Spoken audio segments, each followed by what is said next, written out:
السلام عليكم ورحمة الله.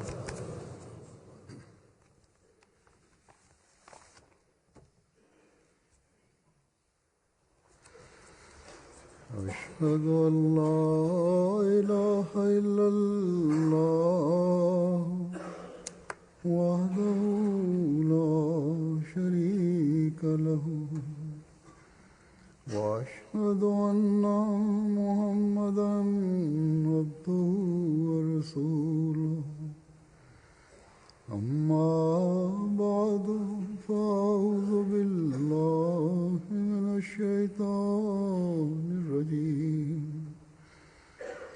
بسم الله الرحمن الرحيم الحمد لله رب العالمين الرحمن الرحيم مالك يوم الدين إياك نعبد وإياك نستعين اهدنا الصراط المستقيم صراط الذين أنعمت عليهم غير المغضوب عليهم ولا الضالين وجزاء سيئة سيئة مثلها فمن عفا وأصلح فأجره على الله إنه لا يحب الظالمين. Bismillahirrahmanirrahim. और बदी का बदला की जाने वाली Uzurka, ovo je ajet iz sure 42 Šura i 41 prvi ajet, a zlo se može uzvratiti istom mjerom ako neko oprosti i to dovede do popravljanja, njegova nagrada je kod Allaha. Zaista Allah ne voli prestupnike. Sura 42 ajet 41. Huzur kaže u učenju Islama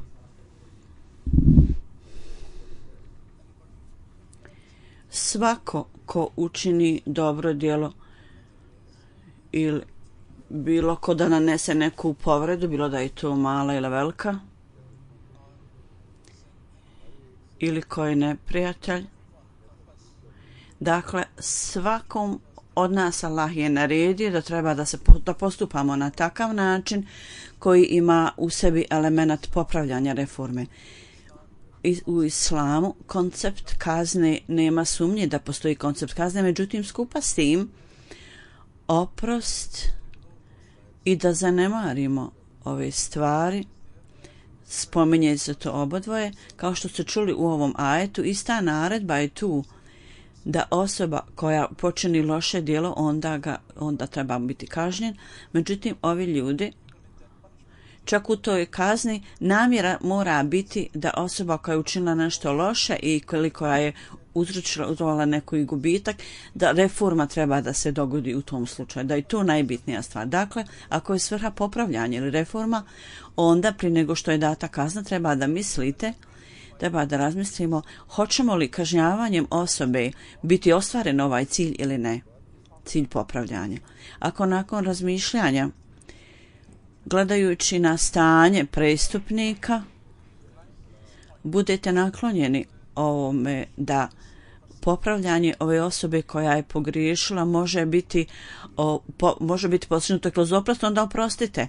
A ako je potrebna kazna, onda kaznite, dadite kaznu.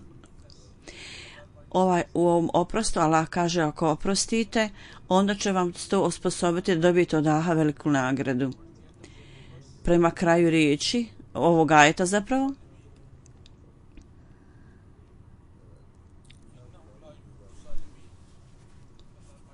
Allah kaže, govoreći ovo, Allah je objasnio ovu stvar, da ako kazna ako budete pokušali nastavite da prekoračite granicu, onda ćete bit ćete ubrojani među prestupnike. U svakom slučaju ovo je osnovni princip i uputa u pogledu kazne i oprosta. To je spomenuto u časnom Koranu, što obuhvata naše privatne stvari ili pojedinačne stvari ili stvari koje se odnose na državu, on sve obuhvata. Zapravo, činjenica je da međunarodne situacije, ovo je temelj za međunarodno popravljanje na takvoj skali, na takvom stepenu. Svrha kažnjavanja bilo kojeg prekršitelja, pristupnika, kao što sam spomenuo, treba da bude popravljanje. To je osnovni cilj. Njegovo je moralno popravljanje. Islam kaže: uvijek imajte na umu ovu stvar, ovu tačku. I imajući ovu tačku ispred sebe, nemojte samo stavljati isticanje na kaznu, zapravo stavite isticanje na popravljanje. Ako mislite da opraštanjem će se dogoditi popravljanje, onda oprostite takvom prestupniku. Ako praktična situacija pokazuje da ćete kažnjavanjem postići popravljanje, onda zadajte kaznu. Međutim, u kazni u svakom slučaju morate imati na umu ovu tačku, da kazna mora biti u proporciji, znači u skladu sa prekršajem učinjenim. Inače, ako zadate više kazne nego što je preko mjeri, nego što je prekršaj učinjen, onda će to ponovo samo biti prekršaj, to neće biti pošteno. I ovo će biti pretjerivanje, Allah ne voli ove stvari. Tako da u islamu, kao u prethodnim religijama, ova dvije krajnosti nisu tamo spomenute. Vrlo dobar primjer toga mi vidimo u životu časnog poslanika sallallahu alejhi ve sellem, kad je on vidio da popravljanje prekršitelja se događa, da se on popravlja, onda je on opraštao je svojim najljučim neprijateljima, njemu i njegovoj djeci i ashabima, kakvu vrstu sve oni torture njima zadali, mučenja. Oni su njima učinili svaku vrstu mučenja. Međutim, kad je neprijatelj tražio oprost u skladu sa zakonom Božijim, poslanik je pokazao da on vodio život u skladu s tim. Tako da časni poslanik nakon to je saslušao o traženju oprosta, on je oprostao svima sve. Spomenuto je u hadisu da je čerka časnog poslanika, njegova čerka Hazret Zainab, jedna vrlo nepravedna osoba, Nesvid, napao je sabljom. Ona je u to vrijeme bila trudna, očekivala je bebu i zbog ovog napada ona je bila povrijeđena i također je izgubila dijete, abortirala. Zapravo pobačaj dobila. Zbog ovog prijestupa koji je on počinio, prekršaja protiv ove osobe, ovom čovjeku je data je odluka da ovaj čovjek bude ubijen. Međutim, u vrijeme pobjede nad Mekom, ovaj čovjek je onako došao, međutim, kad je časni poslanik sallallahu alejhi ve sellem se kasnije vratio u Medinu,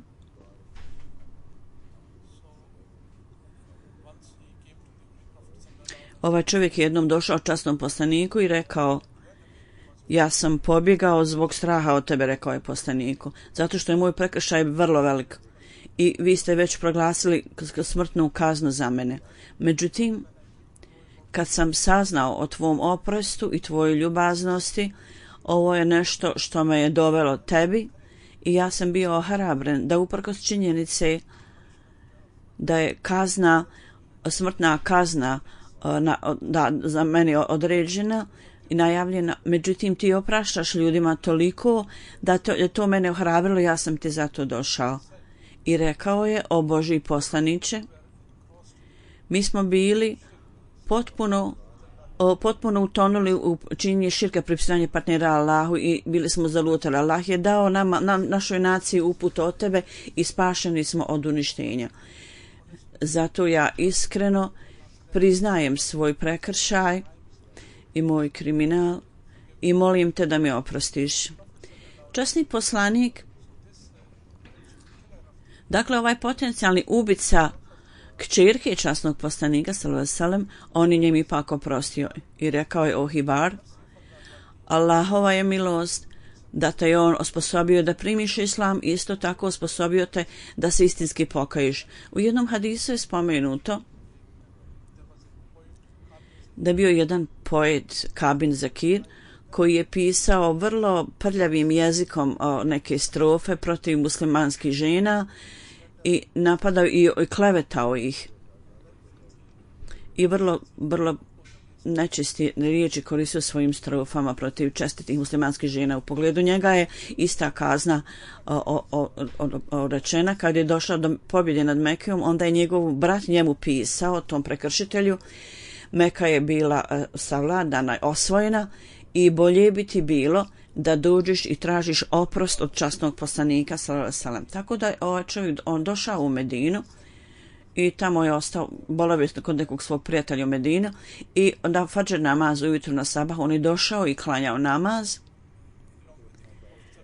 iza časnog poslanika i nije sebe predstavio, rekao je: o Božji poslaniče, Kabin Zakir je došao pred tebe da se pokaje i traži oprost. Ako odobriš, ja ti ga mogu predstaviti ovdje, jer časni poslanik nije poznavao njegovo lice i nije ga znao, nije ga prepoznao. Ili se možda on tako maskirao ili prekrio lice na takav način da ga ljudi nisu prepoznali. Nikoga nije prepoznao u to vrijeme. I onda je on rekao, časni poslanik je rekao: da, može doći, neka dođe. Onda je on rekao: ja sam Kabir Zakir, lično. Na to je jedan Ensari ustao i htio da ga ubije zbog njegovog prekršaja i svakako njemu bila odmjerena smrtna kazna. Međutim, časni poslanik sallallahu alejhi ve sellem sa krajnjim oprostom i ljubaznošću je rekao: pustite ga, jer on je došao tražeći oproštaj i oprost. I on je napisao poemu i dao tu poemu časnom poslaniku sallallahu alejhi ve sellem. I časni poslanik ogrtač koji je imao dao je ovom čovjeku kao dar. Tako da ovaj neprijatelj o kojem je bila izrečena smrtna kazna, kad je došao časnom poslaniku, on ne samo da mu je život sačuvan i da mu je oprošteno, nego je zapravo se vratio sa nagradom koja mu je data, poklonom. Slično tome je jako puno takvih primjera, sličnih primjera gdje je časni poslanik sallallahu alejhi ve sellem oprostio takvim ljudima. Mi nalazimo ovaj primjer u njegovom životu. Tako, kad poslije popravljanja, poslije reforme, kad je on oprostio svojim ličnim neprijateljima i neprijateljima koji su mu bili bliski i također neprijateljima islama, svima je oprostio. Međutim, u takvim prilikama gdje je kazna bila neophodna za popravljanje, on je dao kaznu u takvim slučajima. Jer stvarna svrha jeste i naredba islama je da je stvarna naredba je zapravo suština naredbe je da treba da postignete reformu popravljanja i ne smijete se osvećivati u svakom slučaju. A Sveti Mesih Maud alejhi selam u suri Šura 41. ajet, on je u svojim knjigama i izjavama i govorima objasnio ovaj ajet na jako mnogo mjesta.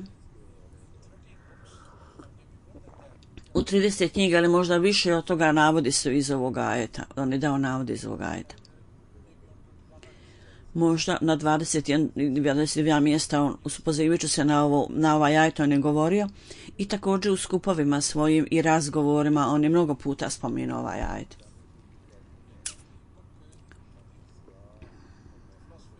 U knjizi Filozofija učenja islama, filozofija zapravo oprosta, on kaže da kazna mudrog treba da bude u skladu sa prekršajem koji je onaj počinio, a kad oprašta, on oprašta tako da to dovodi do oprosta i nikakvo zlodjelo se ne događa. Znači, u pravom momentu, a ne u pogrešnom momentu, ova nagrada će biti data, biti data. To jest, onaj ko oprašta, ta osoba će također dobiti veliku nagradu Allaha i on kaže, ovaj ajet čini vrlo jasnim da kuransko učenje nije tu da bez ikakvog opravdanja i svaki put ne suočavate se sa lošim djelima i nikakvu kaznu ne dajete ljudima koji čine smutnje, nego je zapravo cilj da vidite priliku, da sagledate priliku, je li prilika takva da treba da oprostite ili je prilika takva da kaznite. Dakle, u prilog tog pristupnika, prekršitelja i također u prilog u vezi sa drugim, vezano za druga ljudska bića, šta je najbolje, tako treba posvojiti takav put. Ponekad se dogodi da oprostom osoba popravi sebe i ponekad prekršitelj kad mu se oprosti, on dalje bude ohrabren. Zato Allah dželešanohu kaže, nemojte kao slijepi ljudi steći naviku da samo opraštate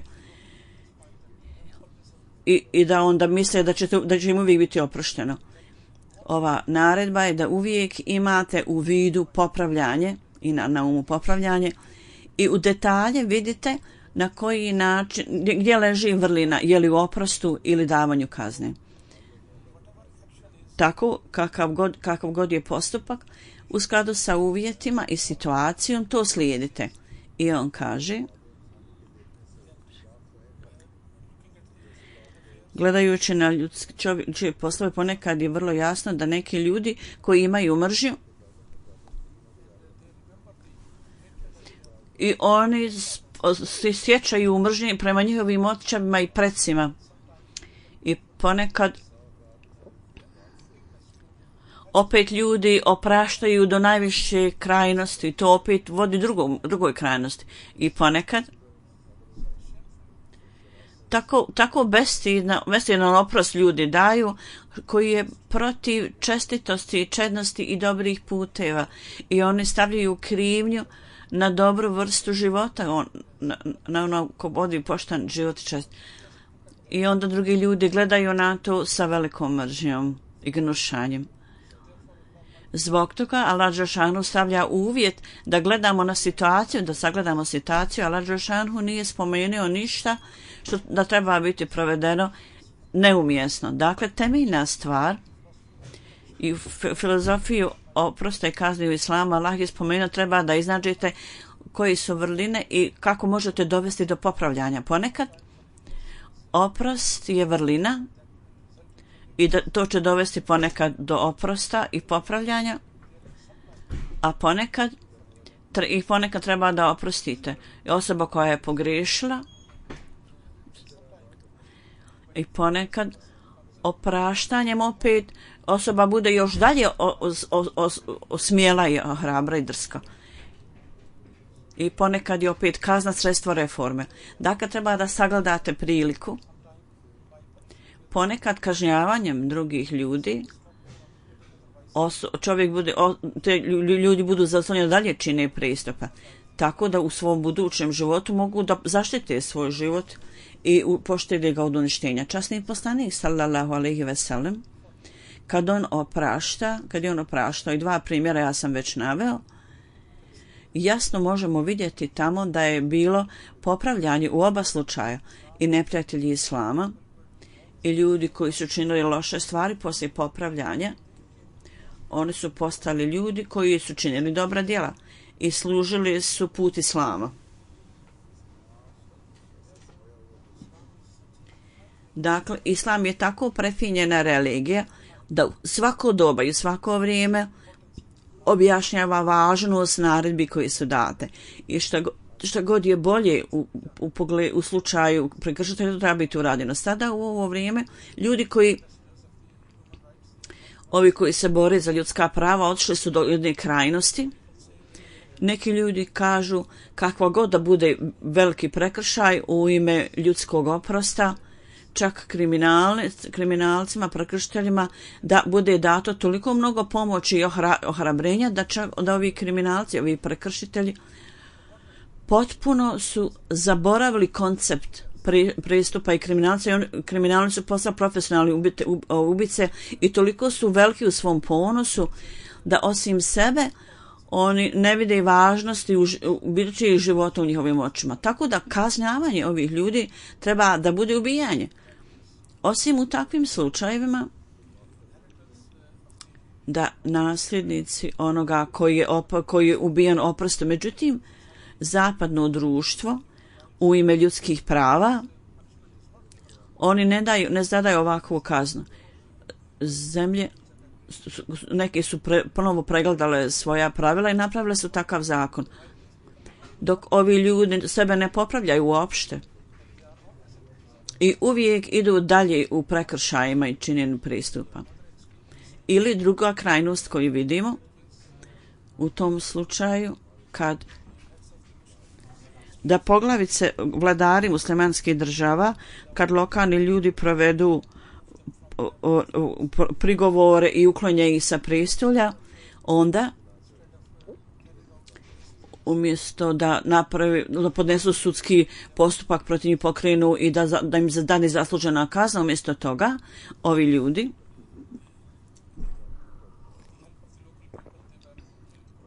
uz pomoć lokalnih ljudi budu ubijeni vrlo divljački.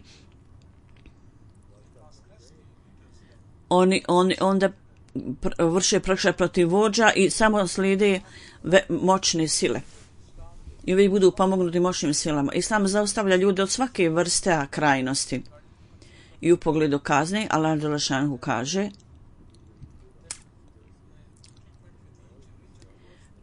tretman prema i bogatom i siromašnom treba biti jednak. Treba da napravite određene zakone i pravila za kaznu, za kažnjavanje. I onda vidimo da je časni poslanik sallallahu alejhi ve sellem kad je kontrolisao poslove u Medini, njegovi halife došli, oni su zapravo postupali s ovim nalogom i naredbom kako kazna treba biti data i kakva je svrha kazne. Onda Mesih Maud kaže ne samo to da vidimo šta je dobro u prilog tog prestupnika, ponekad se dogodi da treba da vidite da je prestupnik i njegov interes su potpuno okrutni. Šta je bolje za cijelo društvo onda? Ponekad bude mala stvar, mora biti žrtvovanja za veći interes. Ili uzimajući u obzir veći interes društva, ponekad se mora žrtvovati manja stvar. Zbog toga u svakoj kazni u vrijeme donošenja odluke neophodno je da u cjelini, u slučaju društva, morate znati kakav će to dojam ostaviti. Ponekad je oprost može ostaviti vrlo loš dojam i posljedice.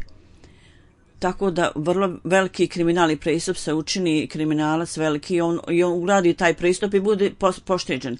Tako da smutljivci ljudi ponekad misle da čak i ako nešto urade pogrešno i budu tražili oprost, bit će pošteđen.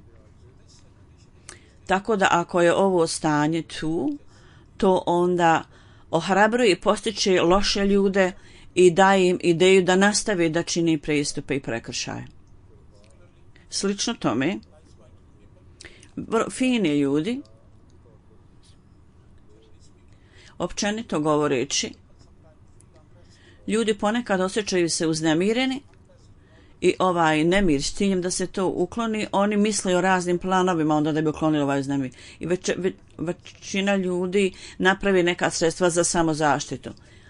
Ako je ovo stanje gdje vlada nema zakona, vlada nije donijela zakon, vlada bezakonje, i onda, ili ako nedostatak sigurnosti, onda ljudi uzimaju zakon u svoje ruke. Vrlo, nažalost, žalosno je da vidimo takve situacije.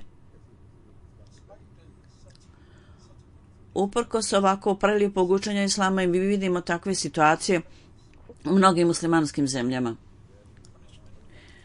kazna i oprost zato što je tamo počinjena nepravda u stvaranju ovih ljudi. Takvi ovi kriminalci igrali veliku ulogu i onda su i drugi ljudi počeli imati ovakve vrstu misli. Obično bi se selam kaže u kažnjavanju ili oprostu ovaj veličanstvena tačka morate imati na umu. Kakav dojam, kakva posljedica ostavlja u društvu ako se dadne oprost, ako to će donijeti dobro društvu i popravak, onda možete oprostiti, inače morate kazniti. Obećan mi se islam, opisujući lijepo učenje islama i upoređujući to sa učenjima, sa evanđeljima, Biblijom i Novom testamentu je napisano: nemojte se suprotstavljati lošim stvarima.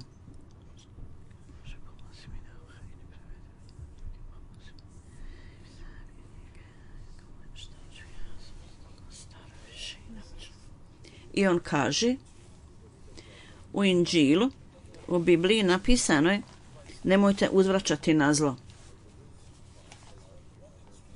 I oni su otišli do jednoj krajnosti i vrlo je teško za svakoga da postupa u skladu s tim. Pogledajte učenje Tevrata, to je također druga krajnost u Tevratu.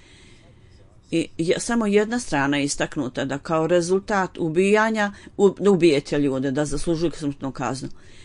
I jedna kazna mora biti data, uho za uho, zub za zub.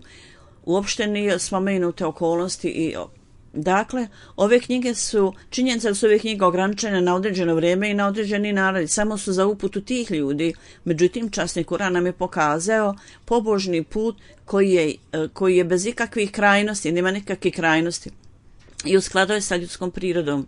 Na primjer, Huzur kaže, u časnom Kur'anu se kaže: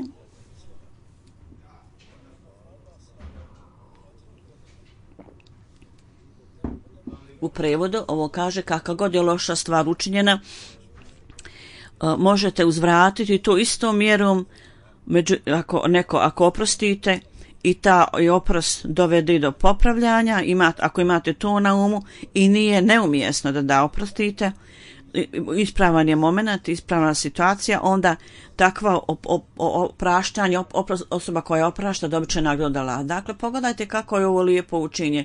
Nema nikakvih krajnosti. Međutim, spomenuta je kazna i također spomenut oprost. Dakle, oba dvije ove stvari su zajedno spomenute i ova tačka je vrlo jasno objašnjena lijepo.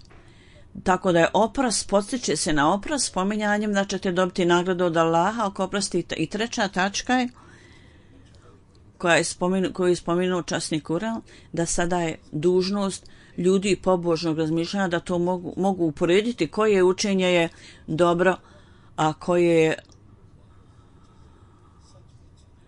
takvo da ljudska priroda ga ne može prihvatiti i odbija ga. Časni Kur'an daje učenje koje svako vrijeme je rješenje za sve probleme, bilo da se odnosi na kaznu ili druge situacije. Islam kaže: kad oprostite nekome, onda iz svog srca izbacite svaku vrstu zlobe i mržnje. Kaže, neki ljudi toliko imaju zlobe na umu i u srcu da stvari koje su se dogodile u vrijeme njihovih predaka, dida ili pradida, on to uvijek pamte i nikad ne opraštaju. Ovo nije stanje vjernika, da uvijek treba da gajite ovakvu vrstu neprijateljstva i mržnje. Primjer časnog poslanika, sallallahu alejhi ve sellem, plemeniti primjer poslanika je pred nama. U vrijeme bitke na Uhudu, žena Ebu Sufjana ubila je Amidžu, časnog poslanika, i masakrirala ga je i u licu i također odrezala mu neke dijelove tijela. Ovo je bila visina nepravde i pristup prekršaja. Međutim, s druge strane, primjer časnog poslanika je bio takav da je u vrijeme pobjede nad Mekom Ona je došla i prekrila je svoje lice, inače nije mogla tamo doći, zato što zbog prekršaja koji je počinila i već je određena je smrtna kazna. Međutim, ona je došla u to vrijeme i primila Ahmedijat, postala musliman i onda je pitala određena pitanja. Časni poslanik sallallahu alejhi ve sellem je prepoznao njen glas i pitao je: jesi li ti žena Ebu Sufijana? Ona je rekla: da, o Božji poslaniče. Međutim, o Božji poslaniče, ja sam sada postala muslimanka cijelim svojim srcem. Šta god se dogodilo u prošlosti, molim te, oprosti mi. Časni poslanik sallallahu alejhi ve sellem joj je oprostio. I ona je tako bila impresionirana time da je njeno stanje se potpuno promijenilo. I idući kući, ona je pripremila hranu kad je otišla kući za časnog poslanika i ispekla je 2 ovce za časnog poslanika i rekla je: ovo je vrlo ponizan poklon koji ti ja šaljem ovom prilikom. Časni poslanik sallallahu alejhi ve sellem je činio dove za nju i molio Allaha da joj pomogne u ovcama i kozama, i kažu da je ona imala veliko krdo ovih životinja, da nije mogla da ih kontroliše. Obećani Mesija alejhi selam kaže da ima jedna vrsta ljudi koji ne znaju kako da oproste ljudima. I kao što je bilo spomenuto, ovo neprijateljstvo koje je učinjeno njihovim precima, oni to uvijek pamte. S druge strane, ima takvih ljudi koji su vrlo loši, ali u ime oprosta oni pokazuju nedostatak poštovanja prema religiji. Tako da ovaj nedostatak poštovanja prema religiji također ne smije biti prisutan, niti smijete činiti nepravdu. I ako neko ogovara čast i poštovanje žene ili kćerke, onda treba da se pokrene postupak u skladu sa zakonom. Tako u oprostu i poštovanju prema religiji postoji razlika i nikada ne smijete uzimati zakon u svoje ruke. Kao što sam rekao, Hazreti Mesih Maud alejhi selam u pogledu ovih stvari on je objasnio na nekoliko mjesta, ja sam spomenuo neka. Gledajući na to izgleda kao da on spominje istu stvar, međutim u svakoj priliki činjenica je da stvari, tačke koje on spominje i objašnjava i tumači, to je uvijek objašnjeno drugačije i uvijek imaju neki savjeti tu. Na jednom mjestu on kaže: uzvraćanje za porok i za prekršaj je u skladu sa onim koliko je učinjeno, međutim treba da oprostite kad je prilika takva i Allah će vas nagraditi za oprost kad je prilika za oprost. I Allah će nagraditi takve ljude. Dakle, u skladu sa Kur'anom, niti kazna treba biti data cijeli dan, uzvraćanje ili osveta, nije vrijedno preporuke, niti oprost u svakoj situaciji, nego treba da prepoznamo priliku i vrijeme i treba da vidimo da s ciljem da se popravi situacija, to treba da bude provedeno, bilo oprost ili kazna, a ne da prekoračujemo sve granice. Ovo je učenje časnog Kur'ana. I kogod ima namjeru i svrha te osobe je popravljanje, da provede popravljanje, i osoba koja nema nikakvog osjećaja za nikakvim dobrim, Allah dželešanohu nije zadovoljan s svakim ljudima koji imaju takvo osjećanje, i obje stvari morate imati na um. Niti smije biti prisutno poštovanje prema religiji, niti do te mjere da izgubite svaki obzir pa ide do druge krajnosti. Allah nije zadovoljan ni jednim ni drugom krajnošću, niti da neko ima namjeru da poduzme oprost, niti da uvijek oprašta. Dakle, razmotrite situaciju i onda donesite odluku, bilo oprostu ili kazni. U pogledu toga, vršioci dužnosti u džematu i uprava džemata uvijek trebate imati na umu ovu tačku. Općenito ljudi drže ovo na um. Donesene su odluke protiv nekih ljudi ili kazne dođu do mene, ja ne kažem da je to zbog uzročne ili osvete. Međutim, ponekad se dogodi da ljudi koji preporuče, oni prirodno budu naklonjeni prema teškoći, prema da stvore teškoće. I ponekad, međutim, ljudi budu previše mehki ili su naklonjeni previše oprosti. Nesrazmjerno. I ponekad to stvori probleme. Dakle, niti je kazna preporučiva uvijek, niti je oprost uvijek preporučiv. Stvarna stvar je postizanje Allahovog zadovoljstva. I ovo bude postignuto onda kad svrha zaista bude i popravljanje. I zato u svrhu određena odjeljenja, odgovarajuća odjeljenja treba da rade naporno za to, bilo da je to Murjamar ili Kaza, odbor Kadija, treba da dobro razmotrite stvari i onda da dadnete preporuke i onda da donesete odluku. Dakle, tako da osnujemo istinski sistem i možemo utemeljiti istu situaciju džematu u zajednici da nas osposobi da steknemo Allahovo zadovoljstvo. I za ovu svrhu postoji potreba da molimo Allaha i tražimo njegovu pomoć. Gdje god se donosi odluka, to mora biti uz Allahovu pomoć. I onda treba da dadnete preporuku. Tako da sve loše dejstva te odluke da osoba bude spriječena od toga. Onaj protiv koga je dat prigovor i također uprava džemata da bude sačuvan. Svaka stvar koju džemat provodi ne smije stvoriti uznemirnost u zajednici. U drugoj jednoj knjigi obično se opisuje isti predmet, istu stvar i kaže: kritičari islama i nemuslimani ovo prelijepo učenje islama treba da znaju, oni to vrlo jasno spomenu, da je ovo tako prelijepo učenje koji se ne može nigdje naći na jednoj drugoj religiji. On kaže: ako vam neko zada neku teškoću ili slomi vam zub ili povridi vam oko, da je kazna za to jednaka tome. Međutim, ako to oprostite i rezultat toga mora biti dobar rezultat i dogodi se popravljanje. Na primjer,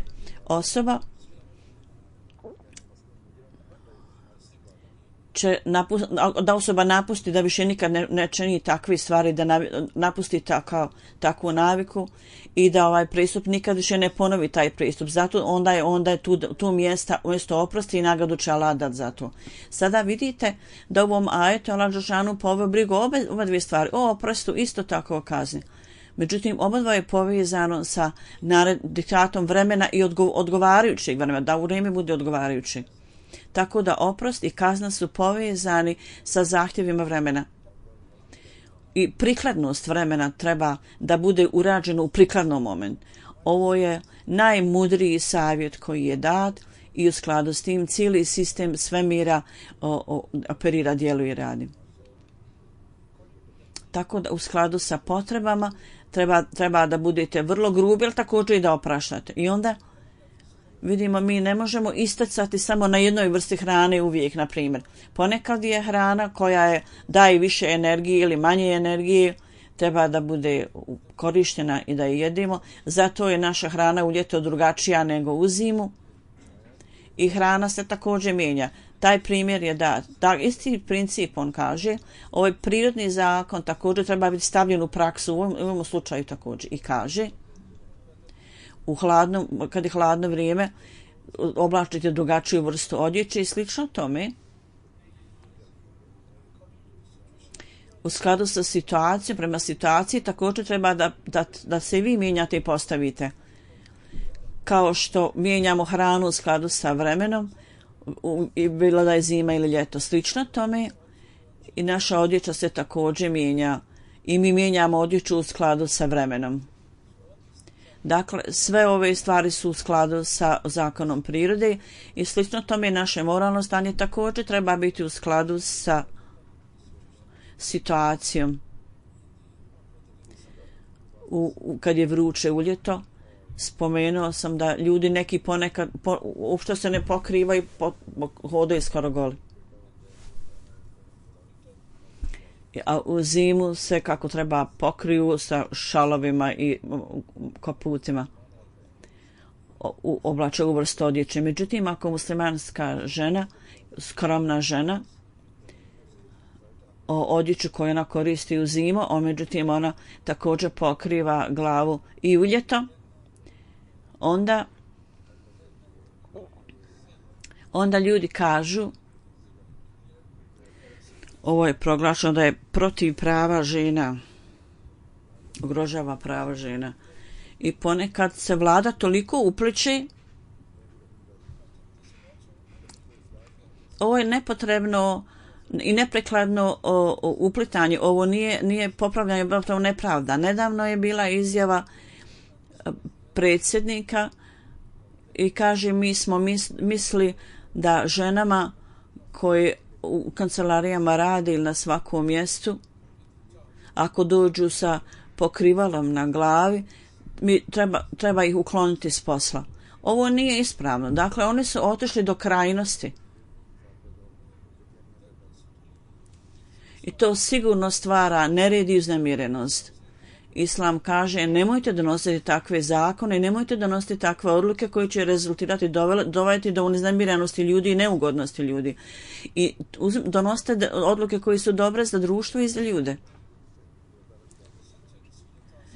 I takve odluke su takve s kojima će Allah biti zadovoljan. U svakom slučaju obećani Mesija alejhi selam kaže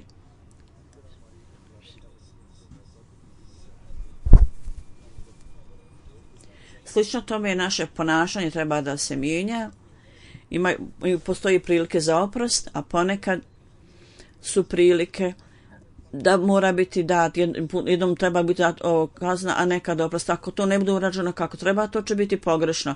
Ukratko, svaka prilika zahtijeva nešto i osoba koja ne vodi računa o prikladnosti situacije, onda on nije ljudsko biće, nego je kao životinja i vrlo je grub.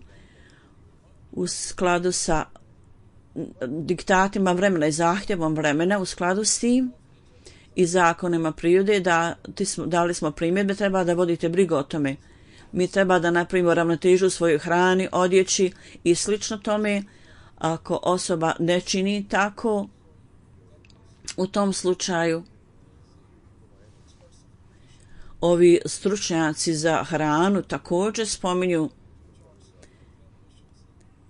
i oni onda savjetuju pacijentima što treba da jede i onda pacijent ima odgovarajuću dijetu i hranu. Slično tome u skladu sa klimatskim situacijom mi također mijenjamo odjeću i hranu i tako da. Dakle, slično tome ova promjena treba da se odrazi u našem moralu i ponekad treba da oprostimo nešto ode pogrešno, ponekada kazna ode pogrešno. Dakle, ovo je priroda ljudskih bića da na svakom stepenu to primijenimo. I treba da vidimo da promjene koje su tu da budu u skladu sa njegovom prirodom za popravak, šta god je bilo predloženo, treba da bude u skladu sa prirodom osobe i odgovarajućoj situaciji njemu. Inače, ovo je ljudsko, ako ne radi tako, ponašati se kao životinja. I kaže užasni Kur'an, nije odobrio oprost, nedozvoljeni oprost u svakom slučaju bez sagledanja.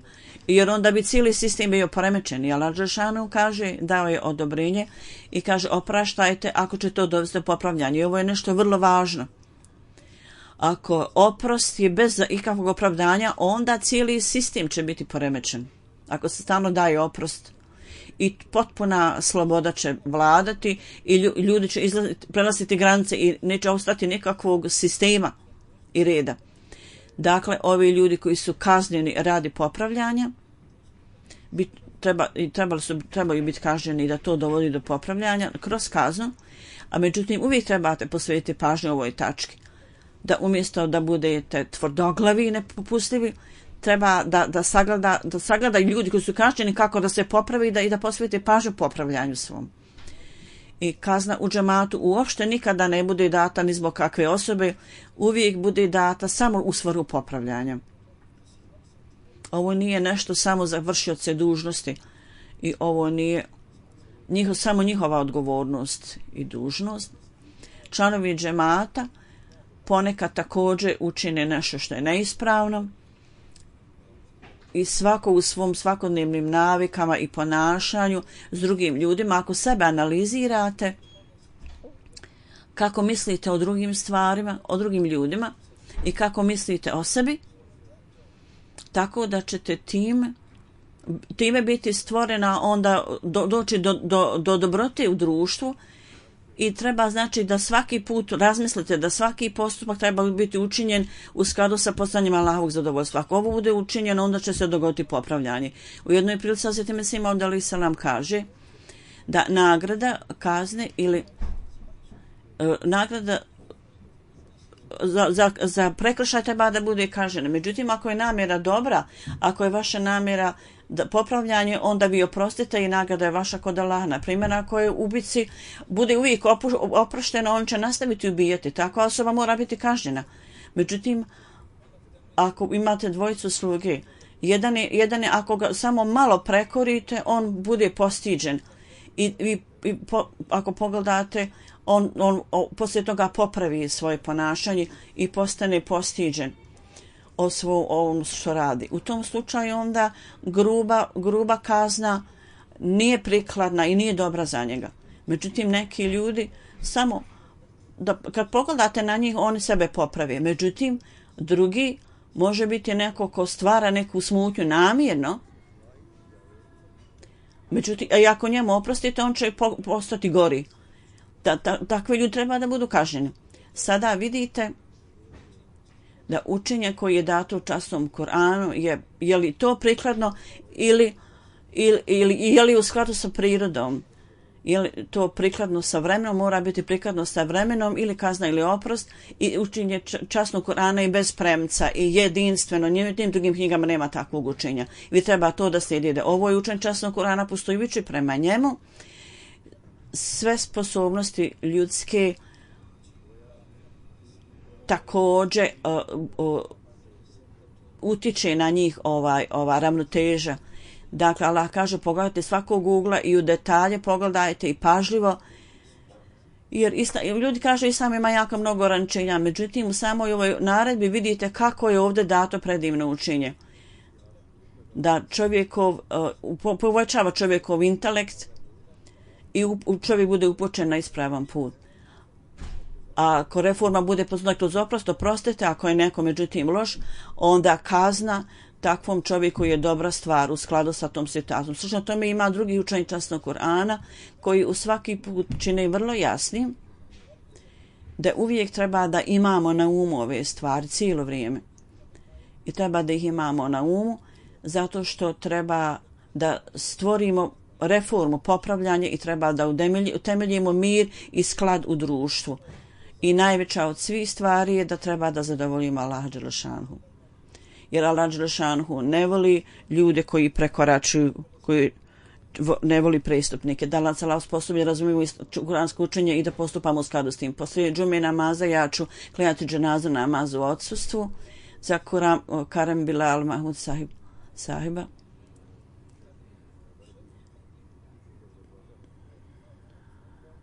On je iz Rabve, Bilal Mahmud sahib, Mumtaz Sindi sahib.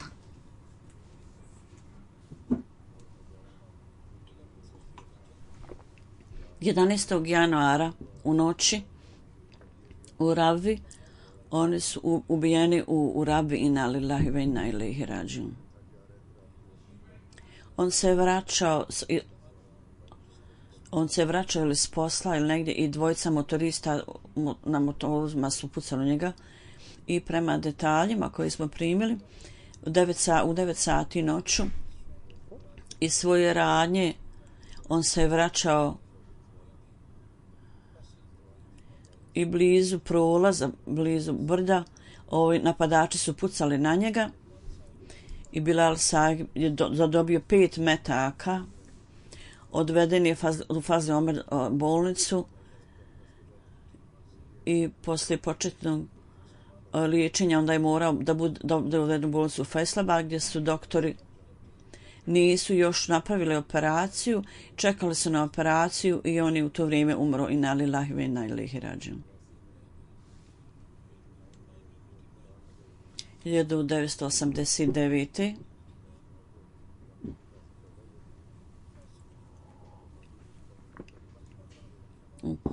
On je iz Pirpurhas, negdje oplast. Hudo sada nabraja njegove dužnosti i njegov otac je umro prije nekoliko godina i oni su napravili selu u Rabu. 2008. on je umjesto vakf počeo da radi u kancelariji džemata i do smrti je tamo radio. I uveče je otvarao svoju malu radnju na kratko vrijeme. I u lokalnoj zajednici je služio u raznim svojstvima, bio je sekretar oporuke u svojoj oblasti. Bio je oženjen 2015. u aprilu se oženio. Sada njegova žena očekuje bebu, da ga blagoslovi njegovo dijete koje treba da se rodi. On je bio vrlo prijateljski, vrlo od pomoći osoba, imao je veliki snažnu vezu sa hilafetom i poštovao je svakoga, bio je ljubazan prema svakome i također prema članovima porodice, prema rodbini, prema majci i prema braći i sestrama je bio vrlo ljubazan. Iza sebe je ostavio suprugu Mubeširu i majku i neku braću također.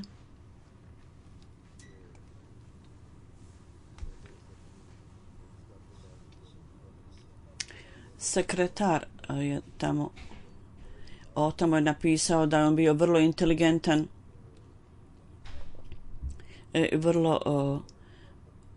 vrlo bistar i naporno je radio, vrijedno radio. Nikad se nije dogodilo da mu je da je ikada pokazao neku lijenost i uvijek imao osmijeh na licu. Uvijek je dolazio na vrijeme i šta god mu je rečeno da uradi, on bi to obavio.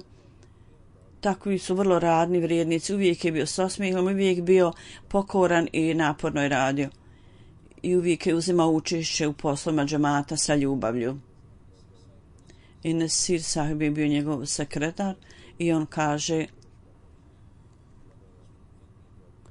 da su bili ljubomorni kad su gledali na njegovu vezanu sa hilafetom, da mu Allah oprosti i udigne njegov položaj i dadne utjehu njegovoj porodici, ženi porodici.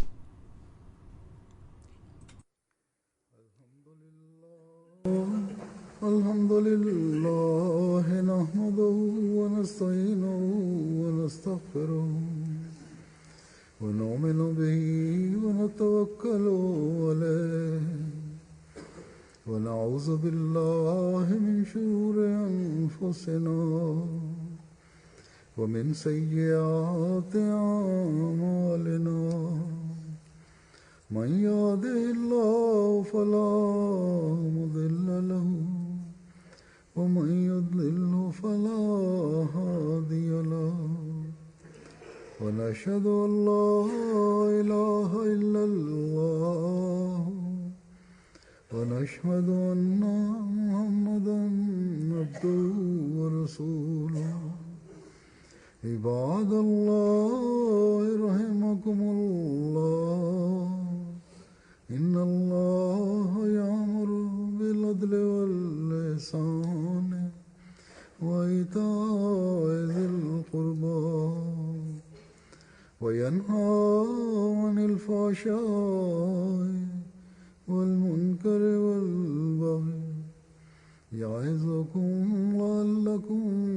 تذكرون اذكروا الله يذكركم وادعوه يستجب لكم ولذكر الله أكبر.